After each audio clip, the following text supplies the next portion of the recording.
कि चलिए ठीक है, अब तो करेक्शन चल रही है, तो करेक्शन जब भी ख़त्म होगी, जहाँ भी ख़त्म होगी, उसके बाद किस तरीके का मूव एक्सपेक्ट करें। तो उसमें मेरे 2 जवाब हैं। पहला तो करेक्शन कहाँ ख़त्म होगी अभी किसी को नहीं पता है, और ना ही आप अब इसको टाइम कर सकते हैं। आपके हाथ में क्या है कि अच्छी क्वालिटी के स्टॉक्स लेना। मैं एक चीज़ जो लोगों को बोलूँगा ना, इस मार्केट में एक गलती जो बिल्कुल ना करें, वो ये कि फॉर एग्ज़ाम्पल रेलवे, डिफेंस या फिर कुछ और पीएसयूज़ जिन्होंने आपको बहुत पैसा बना के दिया था, उनको बस तुरंत पहले गिरावट में ख़रीद लेना, क्योंकि ये स्टॉक्स कितना गिर सकते हैं इसका कोई अंदाज़ा नहीं है। ये इनमें से काफ़ी स्टॉक मुझे लग रहा है यहाँ से भी और 30-40% गिरेंगे। दूसरा, अब तक लोगों की आदत लग गई है कि करेक्शन ख़त्म होती है और अमूमन 1 महीने में या 1.5 महीने में market all time high hit कर देता है। जी हाँ। ये वाली करेक्शन जिस तरीके से आई है, टाइम लगेगा। इस बार लोगों का कॉन्फिडेंस वापस आने में टाइम लगेगा, अर्निंग्स ग्रोथ आने में वैसे ही थोड़ा सा टाइम लगेगा। तो ये हो सकता है कि मार्केट ने हर्षता एक फॉर एग्जांपल 1 साल के लिए पीक बना दिया हो। ये भी पॉसिबल है कि जो 1 साल तक मार्केट आपको 0 रिटर्न दे या नेगेटिव रिटर्न दे, ये भी पॉसिबल है। देखिए, equity market beyond a point आपको कंपाउंड करके देगी 12 से 15% पर, लेकिन उनमें से अगर 2 साल ऐसे हो जाएंगे जहाँ पर आपको 25 से 30% के रिटर्न मिल जाएंगे, तो उसमें एक आध नेगेटिव साल भी आ जाए तो कोई बुराई नहीं होगी। तो अब मैं ये नहीं कह रहा हूँ कि नेगेटिव होगा, लेकिन ये मत एक्सपेक्ट करें कि बस मार्केट बॉटम लगाएगा और उसके बाद सीधा 1 महीने में 2 महीने में ऑल टाइम हाई हिट हो जाएगा, जो अब तक मार्केट का टेक्सचर रहा है। ये जिस तरीके की करेक्शन आई है, इसमें ऑल टाइम हाई वापस आने में टाइम लगेगा। मतलब आई थिंक अनलेस अगले साल बजट में कुछ बहुत तोड़फोड़ आ जाए, मुझे नहीं लगता उससे पहले आपको उम्मीद भी रखनी चाहिए कि मार्केट में बहुत जल्दी ऑल टाइम हाई लगेगा। अभी तो सबसे पहले तो ये पता करना है कि ये करेक्शन जाएगी कहाँ तक। अभी तो मार्केट ने कोई साइन नहीं दिए रुकने के। 200 मूविंग एवरेज भी एक अजम्पशन है कि वहाँ पे शायद एक बार के लिए रुक जाएगा, एक बार के लिए तो वहाँ पे रुकेगा, क्योंकि किसी भी मार्केट में एक बार के लिए 200 मूविंग एवरेज पे सपोर्ट आता है, लेकिन उसके बाद वहाँ रुकेगा या नहीं रुकेगा। आज भारतीय बाज़ारों में जो भी गिरावट देखने को मिली, उससे भारतीय बाज़ारों को काफ़ी निराशा देखने को मिली है। 24,000 का लेवल नीचे तोड़ा, 23,900, 23,800 तक बाज़ार जाता हुआ दिखाई दिया। ये सभी चीज़ें जो भारतीय बाज़ारों में अभी हो रही है, उसके पीछे अब कारण एक ही है, यूएस के प्रेसिडेंशियल इलेक्शन, जो कि कल है। और कल का दिन बहुत बड़ा दिन भारतीय बाज़ारों के लिए होता हुआ साबित होगा, क्योंकि उसके बाद पता लगेगा कि भारतीय बाज़ार किस दिशा में ज़्यादा जाते हुए दिखाई देंगे। क्योंकि यदि वहाँ से नेगेटिव चीज़ें आती है तो बाज़ार फिर 23,500 के लिए तैयार हो जाएगा, और यदि वहाँ से फिर अच्छे संकेत आते हैं तो बाज़ार में फिर से 24,100 पार करना ज़रूरी है।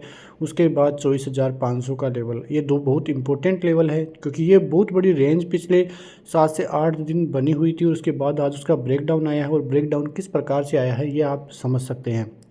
कल भी हम यही बात कर रहे थे कि बाज़ार इस रेंज को जब तोड़ेगा तो एक बहुत बड़ा डाउनफॉल या ऊपर की तरफ जैसा भी हो बाज़ार में देखने को मिलेगा, और आज बाज़ार वैसा ही कुछ करता हुआ दिखाई दिया। आप यहाँ पे देख सकते हैं स्क्रीन पर कि कल यूएस प्रेसिडेंशियल इलेक्शन के चुनाव हैं। उसके बाद हो सकता है कि कई चीज़ों के भाव ऊपर या नीचे होते हुए दिखाई दिए। हो सकता है क्रूड ऑयल के भाव में ज़बरदस्त जंप देखने को मिले, गोल्ड के भाव में गिरावट देखने को मिले। तो ये सभी चीज़ें कल के बाद देखने को मिलेगी। उसके बाद 8 नवंबर जहाँ पे फेड इंटरेस्ट रेट का डिसीजन आना है, तो वहाँ से भी बड़ी चीज़ें आती हुई दिखाई देगी। और 8 तारीख के बाद फिर देखना होगा कि क्या बाज़ार भारतीय बाज़ारों पर कितना इम्पैक्ट अमेरिकी बाज़ारों का पड़ता हुआ दिखाई दे रहा है। क्योंकि पिछली बार फेड ने 50 बीपीएस की दर से रेट कम की थी, अब की बार 25 बीपीएस की रेट से कम होने के जो है संभावना ही जताई जा रही है। लेकिन यदि उसमें कुछ भी गलत होता है तो फिर दिक्कतें बढ़ेगी, वरना भारतीय बाज़ार यहाँ से रिवर्सल लेने के संकेत और पॉजिटिव संकेत यदि वहाँ से आते हैं, अच्छे खासे संकेत आते हैं, तो फिर दिक्कतें थोड़ी कम होती हुई दिखाई दे सकती हैं। कुल मिला के देखें तो भारतीय बाजार अभी क्रूशियल लेवल पे फिर से खड़े हो गए हैं, 23,800 का लेवल, जिसके हम कई दिनों से चर्चा कर रहे हैं कि बाजार उस लेवल को तोड़ेगा तो फिर और ज़्यादा दिक्कतें बढ़ती हुई निफ्टी के लिए नज़र आ सकती है। बैंक निफ्टी में ज़्यादा गिरावट आपको नहीं दिख रही होगी, करीब 500 पॉइंट की 450 पॉइंट की गिरावट के साथ 51,200 के लेवल्स आते हुए दिखाई दिए। कल हम 200 के लेवल्स की बात भी कर रहे थे कि उसके ऊपर क्लोजिंग रहती है तब तक तो ठीक है, वरना फिर आपको बैंक निफ्टी में भी ज़बरदस्त फॉल देखने को मिल सकता है। रिलायंस करीब 2.5% से ज़्यादा की गिरावट, एक बार तो 3.5% से ज़्यादा गिरावट देखने को मिल रही थी, लेकिन लास्ट में जो रिकवरी हुई है थोड़ी ठीक ठाक रिकवरी आपको देखने को मिली है। Axis bank, ICICI bank, HDFC bank तीनों ही ज़बरदस्त तरीके से गिरते हुए दिखाई दिए। बहुत ज़बरदस्त फॉल जो है आता हुआ दिखाई दिया। और जो आज का जो लो था वो जून का लो देखने को मिला है, करीब 1.8% की गिरावट एक बार देखने को मिल रही थी। जो फैक्टर्स है भारतीय बाज़ारों में, वो फैक्टर्स ही भारतीय बाज़ारों में गिरावट के पीछे का कारण बनता हुआ दिखाई दे रहा है। सबसे बड़ा फैक्टर मैंने आपको बताया अमेरिकी बाज़ार, क्योंकि वहाँ से दिक्कतें बढ़ती हुई दिखाई दी और फिर भारतीय बाज़ारों में आज ज़बरदस्त फॉल भी देखने को मिला। शुरू के 5 मिनट आप देखोगे करीब 200 पॉइंट का फॉल वहाँ पे दिखाई दे रहा था, आपने भी देखा होगा और वहीं से आप जान गए होंगे कि भारतीय बाज़ार आज बहुत बुरी हालत में फंसते हुए दिखाई दे रहे हैं।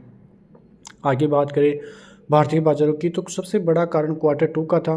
क्वार्टर 2 के नतीजे भारतीय बाज़ारों में जो है अपेक्षा के अनुसार फेल होते हुए दिखाई दी और उसके बाद से ही भारतीय बाज़ारों में बहुत ज़बरदस्त दिक्कतें आती हुई दिखाई दी और उसका नतीजा आपने देख ही लिया कि किस प्रकार से भारतीय बाज़ारों को भुगतना पड़ा है। आगे के लेवल्स की बात करें तो अब भारतीय बाज़ारों में निफ्टी के लिए यदि 23,800 का लेवल कल पार नीचे की तरफ टूट जाता है तो आपको 700 और फिर 600 आते हुए दिखाई देंगे, क्योंकि फिर आपको 200 EMA जो कि करीब 23,400 500 के बीच में है, तो वहाँ तक बाज़ार जाने की जो है कोशिश करता हुआ दिखाई दे सकता है, क्योंकि अमेरिकी बाज़ारों का पूरा इम्पैक्ट भारतीय बाज़ारों पर कल पड़ने वाला है। तो नज़रें वहाँ पे आपकी ज़रूर रहनी चाहिए। बैंक निफ्टी की बात करें तो यदि बैंक निफ्टी 51,200 का नीचे जो है जाता है तो आपको फिर 51,000 और 50,800 तक के टारगेट नीचे की तरफ आपको बैंक निफ्टी की तरफ से देखने को मिल सकते हैं। बैंक निफ्टी में सबसे बढ़िया बात यह है कि जो अक्टूबर के लो है उसको बैंक निफ्टी अभी तक तोड़ नहीं पाया है और यदि वो लो टूटेगा तो मानना कि जो बैंक निफ्टी है उसके लिए बड़ा खतरा फिर से बनता हुआ नज़र आने वाला है। तो ये सभी चीज़ें भारतीय बाज़ारों को बहुत बुरी तरह से इम्पेक्ट कर सकती है। तो इन सभी लेवलों को आप ध्यान रखिए। और भी कोई न्यूज़ें आती हैं तो हम आपके साथ ज़रूर शेयर करेंगे। हो सकता है कि आज FIH की तरफ से भी एक और बहुत बड़ी सेलिंग का नज़ारा आपको देखने को मिले, तो हम वो सभी चीज़ें भी शाम को वाले वीडियो में शेयर करते हुए नजर आएंगे और जो भी लेवल्स होंगे उन पर भी चर्चा करेंगे। तो ऐसी खबरों के साथ मिलते हैं नेक्स्ट वीडियो में, तब तक के लिए नमस्कार। जय हिंद, जय भारत, वंदे मातरम।